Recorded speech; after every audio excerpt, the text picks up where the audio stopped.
Dihantui masa lalu. Seperti apa maksudnya? Dan bagaimana caranya supaya kita tidak dihantui masa lalu?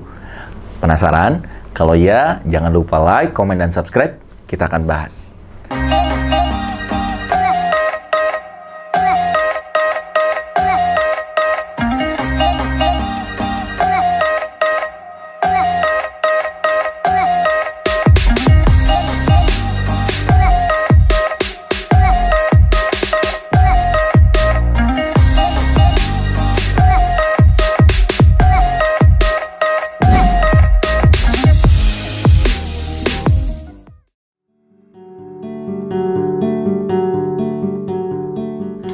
Bagaimana Kang kalau saya ini dihantui dengan masa lalu? Mungkin Anda pernah gagal menikah, atau udah mau nikah, akhirnya nggak batal nikah. Atau juga Anda yang pernah pacaran lalu dikecewakan oleh pacar, oleh mantan Anda.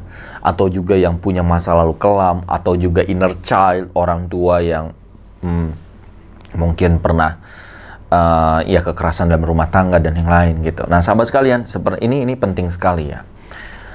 Berapa kali kita mungkin menonton film-film rata-rata gitu, apalagi kalau yang box office atau yang juga dari Hollywood gitu atau apapun gitu. Rata-rata mau itu hero dan yang lain, itu bermasalah dengan inner child.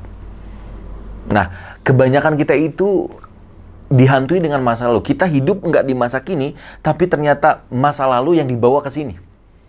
Apa yang terjadi? Seperti orang pakai motor, tapi ngelihatnya spion terus. Apa yang terjadi? Tabrakan.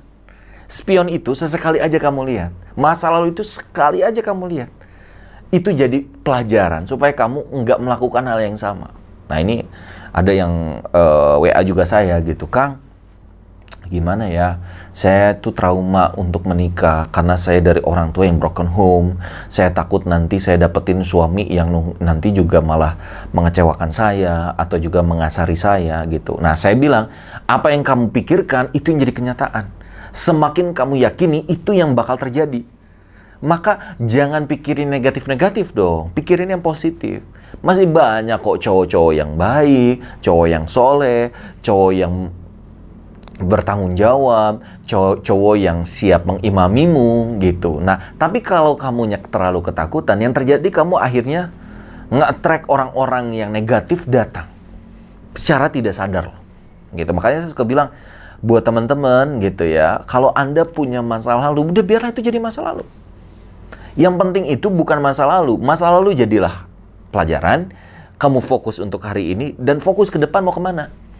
Dan lakukan yang terbaik hari ini. Karena apa yang kamu lakukan sekarang, itu akan menentukan 5-10 tahun yang akan datang dirimu.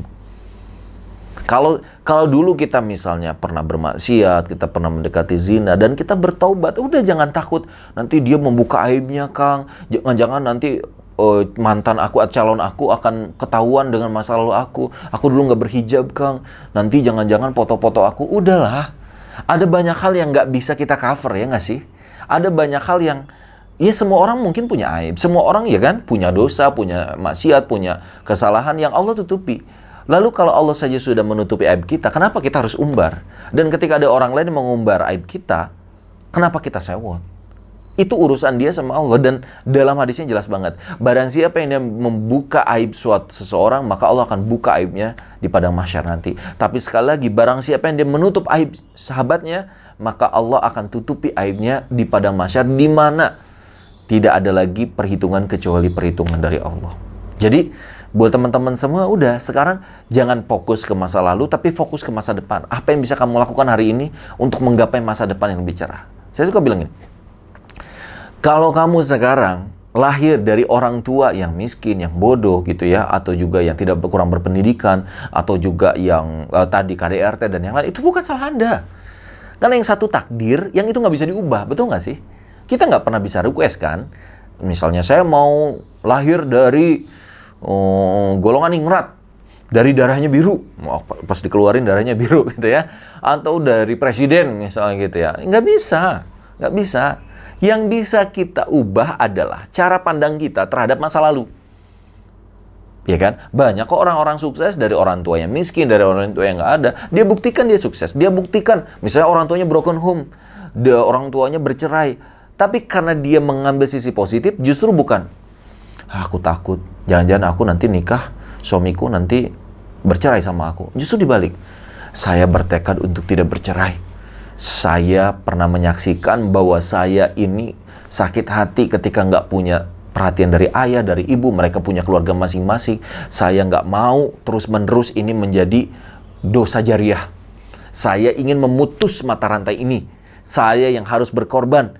Biarlah nanti anak-anak saya jadi anak yang soleh, jadi anak yang merasakan keutuhan rumah tangga. Biarlah saya yang dulu merasakan yang berat itu. Apa yang terjadi? Anda memutus mata rantai itu. Yang terjadi, anak Anda makin baik, keturunan Anda makin baik. Nah, itulah yang harusnya dilakukan. Maka dalam sebuah ayat tuh bagus banget gitu. Ya ayyuhalladzina amanu taqullah wal tangdur nafsum ma qaddamat lighad. Hai orang-orang yang beriman, bertakwalah dan hendaklah setiap diri memikirkan apa yang sudah disiapkannya untuk hari esok. Hari esok itu apa? Bagaimana nanti kamu udah nikah, bagaimana keturunanmu, bagaimana nanti masa depanmu di akhirat gitu. Ini yang kita pikirkan. Jadi daripada kita fokus dengan masa lalu, sudahlah, dosa yang dilalui, taubati, minta ampun sama Allah. Kalau ada hutang pada manusia, selesaikan hutangnya. Kalau ada kesalahan ke manusia, minta maaf pada manusia. Setelah itu, bukalah lembaran baru. Insya Allah, Allah akan berikan jodoh terbaik, rezeki terbaik, dan masa depan terbaik buat Anda. Saya Stefan Holid, jangan lupa like, komen, dan subscribe.